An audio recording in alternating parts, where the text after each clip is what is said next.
انسانوں کی عظیم اکثریت کیسی کیسی مشکلات کے ساتھ دوچار ہوتی ہے۔ عظیم اکثریت وہ ہے کہ جو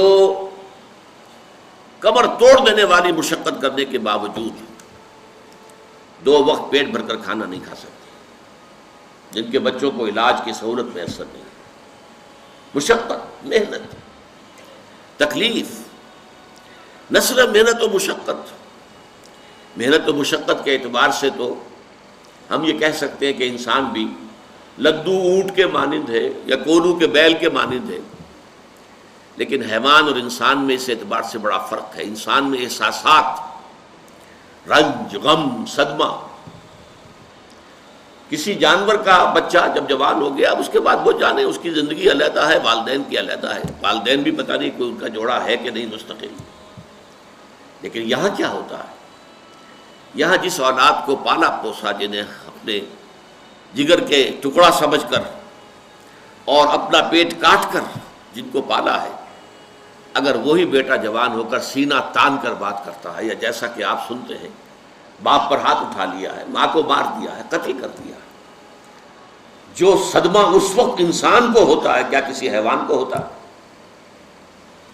یہ صدمات، یہ رنج و غم، قرآن مجید میں ایک پوری سورہ مبارکہ ہے اسی پر، جس کا مرکزی مضمون یہی ہے، لا اقسم بہذا البلد وانت حل بہذا البلد ووالد وما ولد لقد خلقنا الانسان فی کبد۔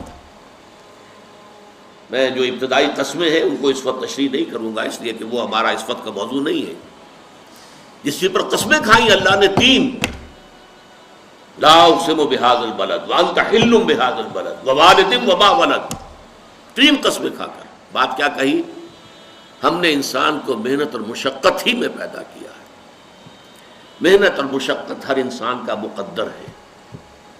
عام طور پر سمجھا یہ جاتا ہے کہ غریب لوگوں کے لیے یہ معاملہ ہے، نہیں، اصل میں محنت اور مشقت کی شکلیں مختلف ہیں۔ کوئی شخص دفتر میں بیٹھا ہوا مشقت کر رہا ہے، کسی کی ذہنی مشقت زیادہ ہے، کسی کی جسمانی مشقت زیادہ ہے۔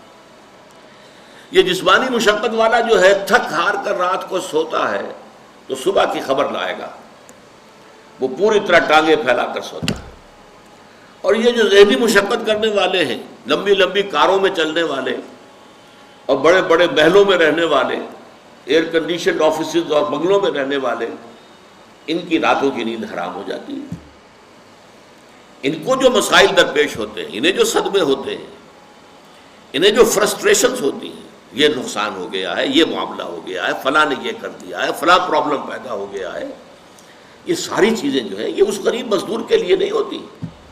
آپ کو معلوم ہے ہپنوٹکس کی ضرورت جو ہے انہی عمرا کو ہوتی ہے، سیڈیٹیوز کی ضرورت انہی کو ہوتی ہے، ٹرینکولائزرز انہی کو چاہیے، انہیں نرم گدیلوں کے اوپر نیند نہیں آتی۔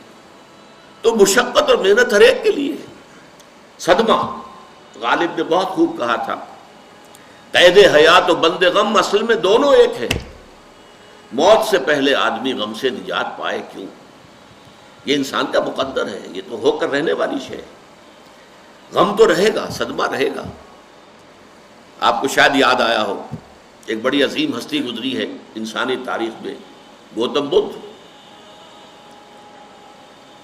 کپل وستو کا شہزادہ، at the prime of his youth, 30 برس کی عمر، اس نے مشاہدہ کیا لوگوں کو، لوگ دکھوں میں ہیں، لوگوں کے لیے مصیبتیں ہیں، لوگوں کے لیے تکلیفیں ہیں۔ ایک اندھا آدمی دیکھا اس نے چلتا ہوا جو ٹھوکر کھا کے گرا اس کے نگاہوں کے سامنے، اس نے سوچا یہ کیا ہو رہا ہے، کیوں ہے یہ اندھا کیوں ہے؟ کسی کو اندھا پیدا کر دیا جاتا ہے، پیدائش کے اندھا۔ کسی والدین کے سامنے اس کو بچہ جو ہے دم توڑ رہا ہے، کچھ نہیں کر سکتے، ٹک ٹک دیدم دم نہ کشیدم، جا رہا ہے تمہارے ہاتھوں میں سے، نکل رہا ہے، جا رہا ہے۔ قرآن مجید میں بھی سورہ واقعہ میں قسم کھائی گئی ہے، فلولا ان کنتم غیر مدینین ترجعونها ان کنتم صادقین، واپس لے سکتے ہو تو لے لو، موت کے پنجے سے چھڑا لو اگر تمہارے اندر کوئی طاقت ہے۔ نہیں، جا رہا ہے، رو رہے ہیں۔ یہی وجہ ہے کہ پھر وہ اس فکر میں یہ دکھ کیوں ہے انسان کا مقدر، اس کا سبب تلاش کرنے کے لیے پھر اس سے نکلنے کا راستہ کیا ہے۔ اس سے نجات کیسے ہوگی؟ نروان کیسے ملے گا؟ پھر آپ کو معلوم ہے 30 برس کی عمر میں جوانی کا دور، جوان بیوی کو رات کو سوتے ہوئے چھوڑ کر گیا ہے، شیرخوار بچہ چھوڑ کر گیا، محل چھوڑ کر جا کر خاک چھانی ہے، کہاں کہاں پھرا ہے، کن کن رشیوں منیوں کی خدمتیں کی ہیں، کہاں کہاں گیا ہے، کتنا وقت لگایا ہے، کن کن جنگلات جو ہے اس کے خاک چھانی ہے اس نے۔ بہرحال اسے کیا ملا کیا نہیں ملا یہ میں اس سے بحث نہیں کرتا، اس لیے کہ ظاہر بات ہے کہ وہ حضرت مسیح علیہ السلام سے بھی قبل کی شخصیت ہے، اور اکثر لوگوں کی تعلیمات بگڑ گئی ہیں۔ حضرت مسیح علیہ السلام کی تعلیمات اگر قرآن مجید ہمیں نہ بتائے تو ہمیں کیسے معلوم ہو کہ ان کی اصل تعلیم کیا تھی؟ عیسائی جس مسیح کو ماننے والے ہیں اس مسیح کو تو ہم نہیں مانتے، اللہ کا بیٹا تو ہم نہیں مانتے، لیکن اگر قرآن مجید واضح نہ کرتا تو ہمیں کیسے معلوم ہوگا؟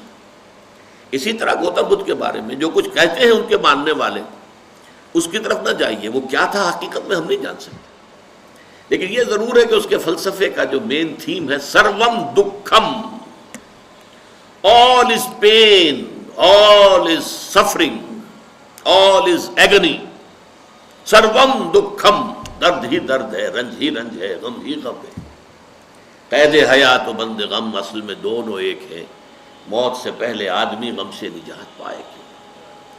لیکن اس اعتبار سے اگر آپ غور کریں گے تو چلیے انسان حیوانات کی صف میں آ گیا بس، لیکن نہیں، انسان کی ہیومن ٹریجڈی کا نقطہ عروج بالکل ایک اور ہے۔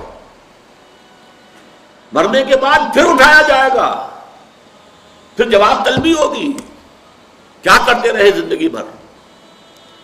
تم نے حقیقت کو پہچاننے کی کوشش کی؟ تم نے حق پر چلنے کی کوشش کی؟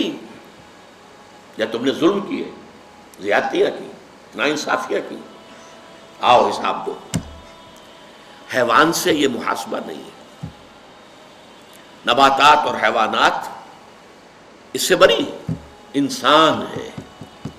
اس پر بھی ایک سورت ہے قرآن مجید کی، سورۃ الانشقاق، یا ایھا الانسان انک کادح الی ربک کدحا فملاقیہ، اے انسان تیرا معاملہ یہ ہے تو مشقت پر مشقت جھیل کر، تکلیفیں پر تکلیفیں برداشت کر کے پھر ایک دن اپنے پروردگار کے حضور میں حاضر ہوگا جواب دہی کے لیے۔ ثم لتحسبن بما تعملون، حضور کی ایک خطبے میں جو الفاظ آتے ہیں، واللہ لتموتن کما تنامون، خدا کی قسم تم سب مرو گے جیسے کہ ہر روز شام کو سو جاتے ہو، رات کو سو جاتے ہو۔ یہ نیند بھی موت کی بہن ہے۔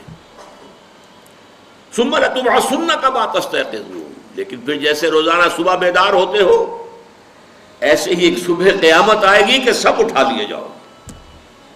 ثم لتحسبن بما تعملون، پھر تمہارا محاسبہ ہوگا، that grand accountability، وہ مسئولیت عظیم، پوری زندگی کا حساب، چھوٹی سی چھوٹی باتیں۔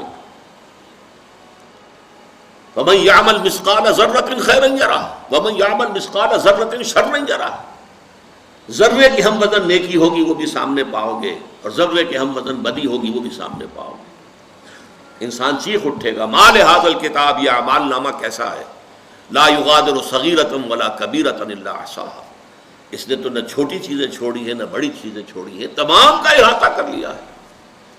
وہ محاسبہ ہوگا، اور اس کے بعد جزا و سزا کے فیصلے ہوں گے۔ بہت مبارک ہوں گے، خوش قسمت ہوں گے وہ لوگ جو جنت کی طرف بھیج دیے جائیں۔